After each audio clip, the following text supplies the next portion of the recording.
friends, welcome back to my channel Jain Recipes by ખ્યાતિ Mehta. Friends, આજે આપણે એક નવી સિંધી રેસીપી બનાવશું. ઓરિજિનલી તો તે બટેટામાંથી બને છે, પણ કારણ કે આપણે જૈન રેસીપી બનાવી રહ્યા છે માટે આપણે કાચા કેળાનો ઉપયોગ કરીને તે બનાવશું. એમાં પણ હું એક નવું ટ્વિસ્ટ લઈને આવી છું. તો રેસીપીનું નામ છે રો બનાના ટૂક ચાટ. તો ચલો ફ્રેન્ડ્સ, આપણે રો બનાના ટૂક ચાટ બનાવવાનું સ્ટાર્ટ કરીએ હવે. જો તમને મારી આજની બતાવેલી રેસીપી ગમે તો મારી ચેનલને સબસ્ક્રાઈબ જરૂરથી કરજો અને સાથે સાથે બેલ આઇકન પર પણ ક્લિક કરજો. ફ્રેન્ડ્સ, રો બનાના ટૂક બનાવવા માટે સૌથી પહેલાં કાચી કેળાને છૂટી પારબોઇલ કરી લઈશું.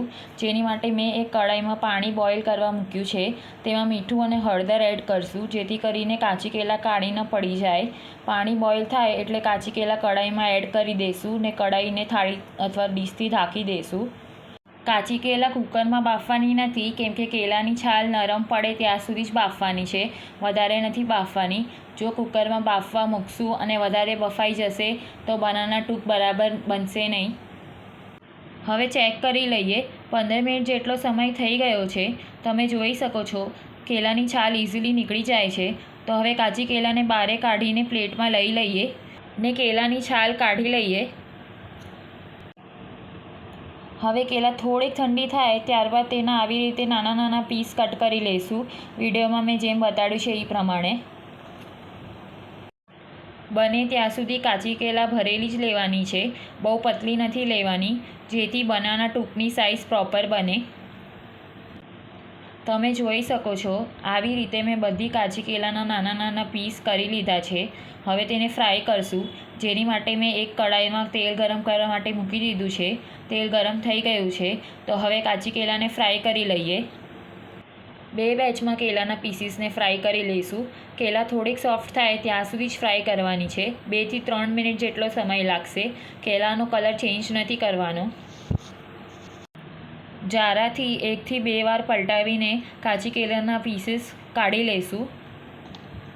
હવે ફક્ત 2 મિનિટ માટે જ કેળાના પીસીસને ઠંડા થવા દઈશું.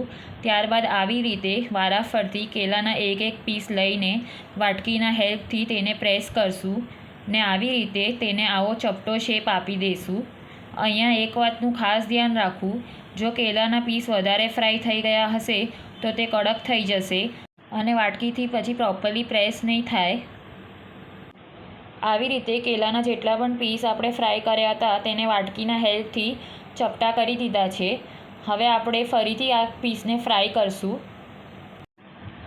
તેના માટે તેલને ફાસ્ટ ફ્લેમ પર એકદમ જ ગરમ કરવું ને ત્યારબાદ જ કાચી કેળાના પીસને ફ્રાય કરવું.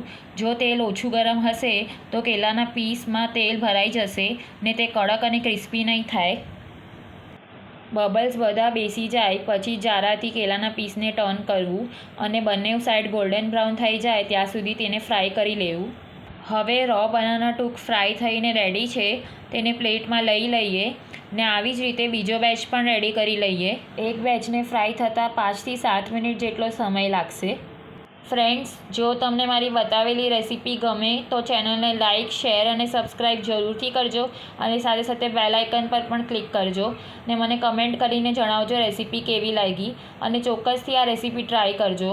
હું દર વખતે આવી ફ્યુઝન રેસીપી લઈને આવું છું. તમને જો તમારા મનપસંદ કોઈ રેસીપી જોવી હોય તો મને કમેન્ટ સેક્શનમાં જરૂરથી જણાવજો. બીજો બેચ પણ બનીને રેડી છે. તો હવે બનાના ટૂક પર સ્પ્રિંકલ કરવા માટે એક મસાલો બનાવશું.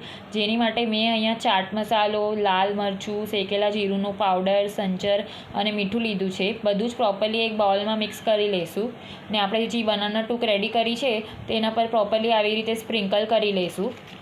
હવે બધા જ બનાના ટૂક આપણે એક બાઉલમાં લઈ લઈશું. હું તમને બતાડું છું બનાના ટૂક કેટલા ક્રિસ્પી બન્યા છે તે.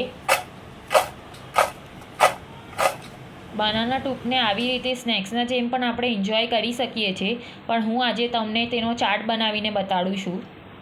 હવે મેં અહીંયા એક પ્લેટમાં રો બનાના ટૂક લીધા છે. તેના પર નાની સાઇઝના ચોપ કરેલા કાકડી ટમેટાં મૂકશું. ત્યારબાદ ખજૂર આંબલીની મીઠી ચટણી અને કોથમરી ફુદીનાની તીખી ચટણી લઈશું.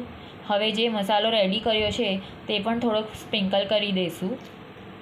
બનાવેલા રો બનાના ટૂંક સ્નેક્સ તરીકે તો એમને એન્જોય કરી શકાય છે, તે બહુ જ મસ્ત બને છે.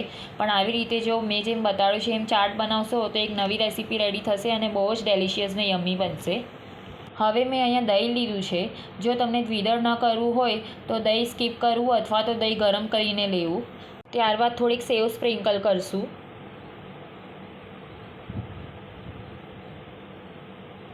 ચાટને છેલ્લે કોથમરી અને દાડમથી ગાર્નિશ કરી લેશું. બનાવેલું રો બનાના ટૂંક ચાટ નાનાથી લઈને મોટા સુધી બધાને બહુ જ ભાવશે અને ખાતી વખતે ખબર જ નહીં પડે કે તે કાચા કેલામાંથી બન્યું છે. આપણે જે બનાના ટૂંક રેડી કરી હતી તેમાંથી હજી એક પ્લેટ બનીને રેડી થશે. તો આપણું રો બનાના ટૂંક ચાટ બનીને રેડી છે. તમે જોઈ શકો છો કેટલું ડેલિશિયસ ને યમ્મી બન્યું છે તે. Thank you so much for watching my video. ફરી મળશું નેક્સ્ટ રેસીપી સાથે. બાય.